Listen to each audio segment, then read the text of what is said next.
It's been a little while since I created a video. I've been a little bit busy. I've been taking care of some of my other stuff that I have to take care of. And now I wanted to start creating a few videos too. Let's talk about 4 times the power. What do you mean by 4 times the power? I'm talking about electricity. My name is Rob and welcome to my channel.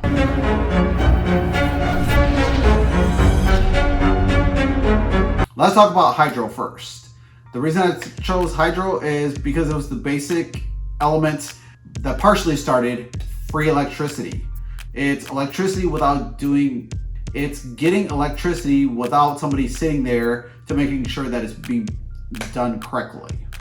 But that changed because now we wanted more and more power. So we built it bigger and better. We built dams, we built underwater hydro powered fans.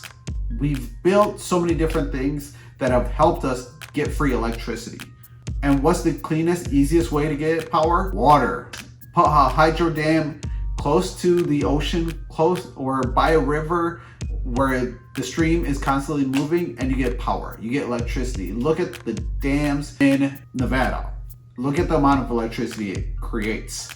Clean, efficient electricity. Granted, it's not the best because it's not the most powerful. It's not the best because now we have to watch it more often. Now we have to make sure that it doesn't go, that it's creating enough power for us. What about solar? It's a clean source of electricity.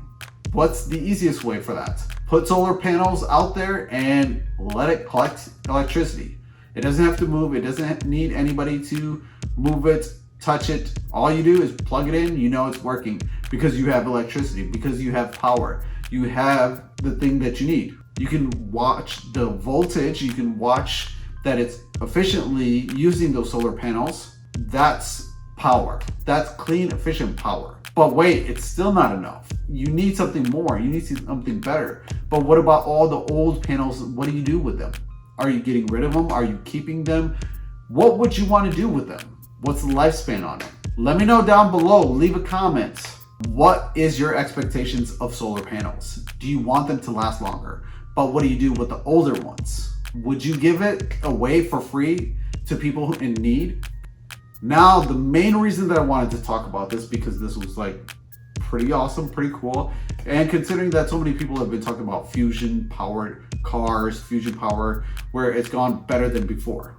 It's saying 5,000 or 4,000 or three times the amount of power. But guess what? Imagine these new nuclear plants. They're 5,000% faster, more efficient, more powerful, less waste being produced. But wait a minute, why did I create this topic of 4 times the power? Imagine having 4 of these nuclear plants into one.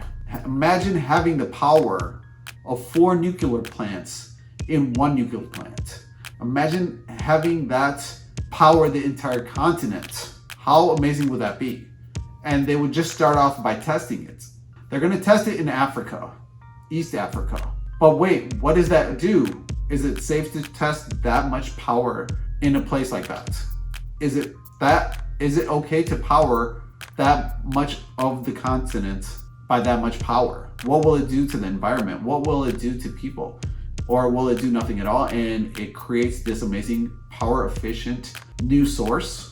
The source that's stronger, better, and hopefully eventually cleaner than what we've had before. Imagine not having to worry about a nuclear explosion or implosion.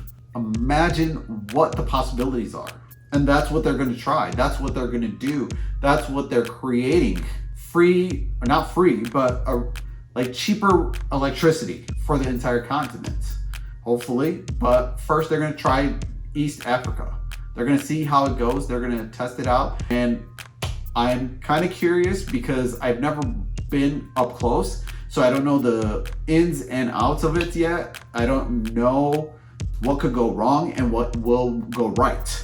So I'm just taking it one day at a time and I'm learning one day at a time. Hopefully one day they'll let me look at it. They'll let me go there and they'll let me see all the ins and outs because I would love to learn about it. I would love to see if I can either help them make it more efficient or help them to keep it safe. My name is Rod and thanks for watching.